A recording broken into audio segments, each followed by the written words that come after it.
Where are my dogs? Emma's phone buzzed with a call from her mother-in-law, Patricia. Her voice was smug. Those useless dogs are gone. I did you a favor. Now you can get proper ones from a breeder. Emma's heart pounded as she gripped her desk at the vet clinic. What did you do with them? I took them to a shelter while you were at work.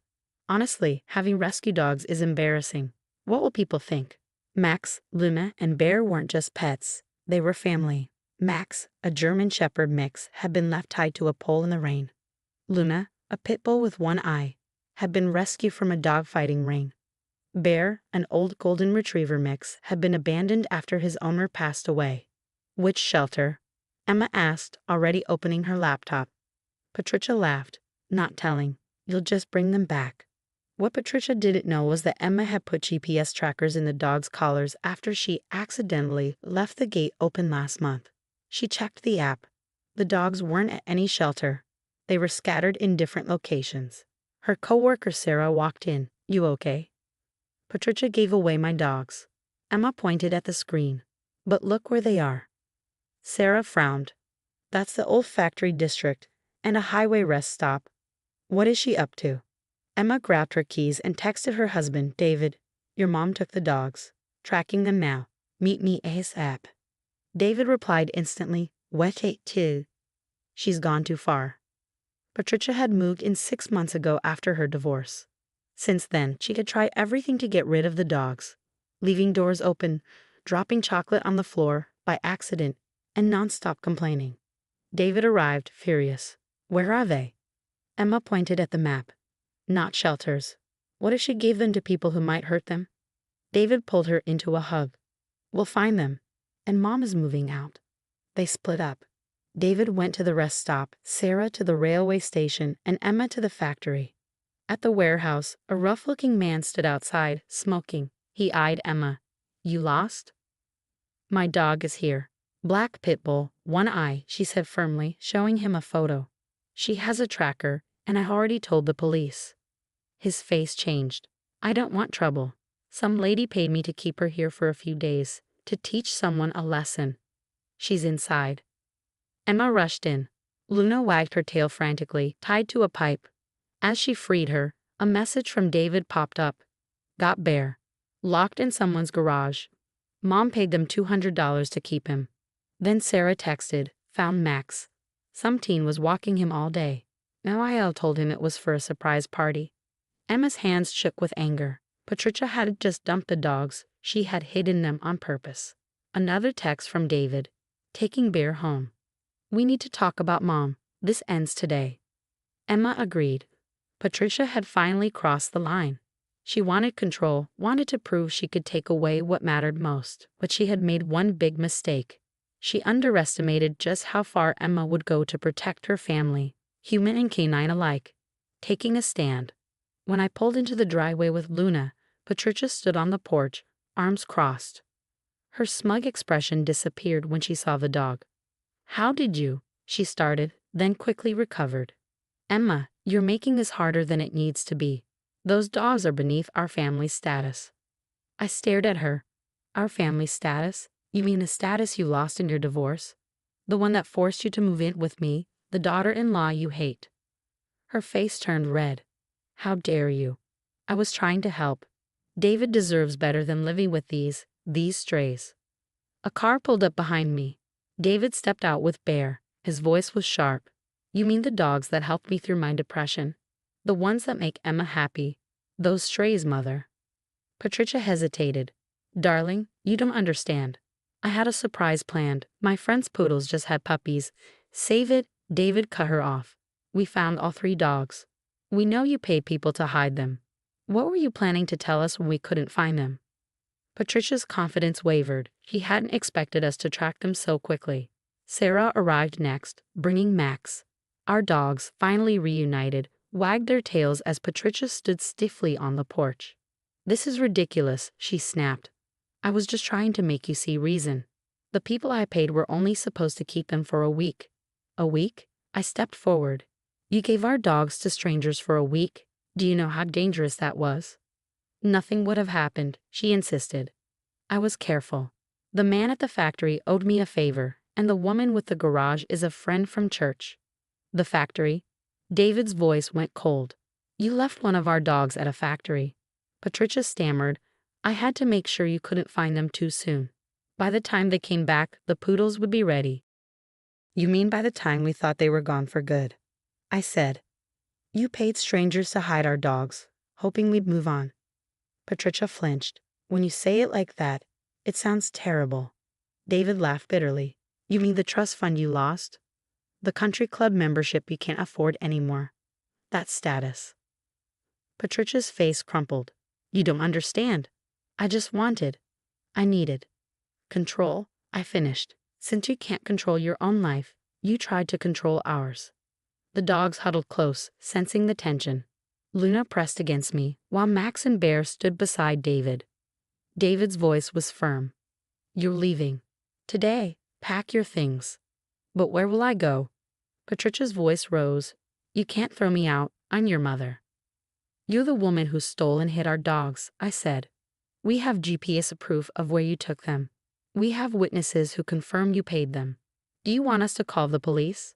Her face went pale. You wouldn't dare. Try us, David said. You have 3 hours to pack. After that, we're changing the locks. Patricia stormed inside, slamming doors as she packed. I knelt to hug our dogs, the relief hitting me all at once. David sat beside me on the grass, wrapping his arms around us. I'm so sorry, he whispered. I knew she was difficult, but I never thought she'd go this far. The GPS saved us, I said, stroking Max's fur.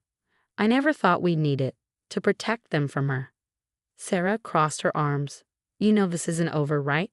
She won't just leave quietly. I watched Patricia's shadow move past the upstairs windows. I know, but this time, we have proof. She can't talk her way out of this.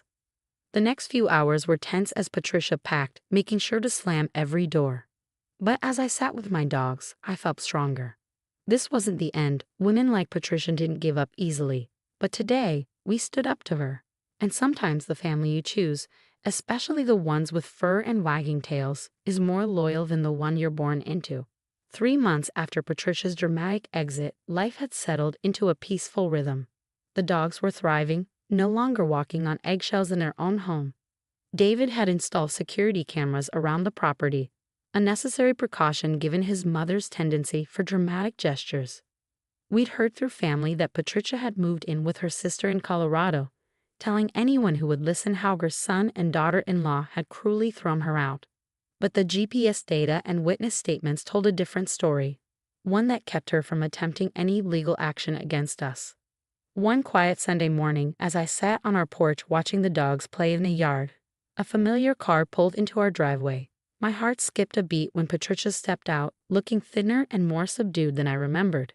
The dogs noticed her immediately. Luna and Max moved to stand guard on either side of me, while Bear watched cautiously from the yard. Their protective instincts never failed to amaze me. Emma, Patricia said softly, stopping at the bottom of the porch steps, may I speak with you? I noticed she wasn't trying to come closer, respecting the boundary the dogs had created. David's not home, I replied. I know. I came to talk to you, actually. She clutched her purse tightly. And to apologize. Those weren't words I ever expected to hear from Patricia. I studied her face, looking for signs of manipulation. Go on. My therapist. She paused, seeming embarrassed. After everything happened, my sister insisted I get help. The therapist helped me see some things about myself. About why I did what I did. The dogs remained alert but calm. They'd always been good judges of character, and right now, they weren't showing signs of distress. It wasn't about the dogs, was it? I asked, though I already knew the answer. Patricia shook her head. No, it was about control. After the divorce, losing my status, my friends, I felt powerless. Taking control of your lives, your home, even your pets. It was my way of feeling powerful again. She wiped a tear. It was wrong. All of it. I remained silent, letting her continue. Seeing how far you went to protect them, she gestured to the dogs. It made me realize something. You didn't just save these dogs once when you rescued them. You keep choosing them, keep protecting them, every day. That kind of loyalty, it's what I should have shown to my own family. Luna had relaxed slightly, her tail giving a tentative wag. Even she could sense the shift in Patricia's energy. I've been volunteering at a shelter in Colorado, Patricia continued, trying to understand. To make amends, I suppose. Last week, I helped reunite a lost dog with its family. Seeing their joy, I finally understood what I tried to take from you. I stood up, walking down the porch steps. The dogs moved with me, a furry honor guard. Why are you really here, Patricia? To say I'm sorry. To ask if there's any way to start rebuilding what I destroyed. Not just with the dogs, but with you and David. I've lost so much already. I don't want to lose my son too. Looking at her now, I saw something I'd never seen before. Genuine humility. The perfectly coiffed, controlling woman who would try to orchestrate our lives was gone, replaced by someone who seemed to finally understand the damage she caused. It won't be easy, I said finally. Trust, once broken, takes time to rebuild. But if you're serious about making amends, about respecting our boundaries and our choices.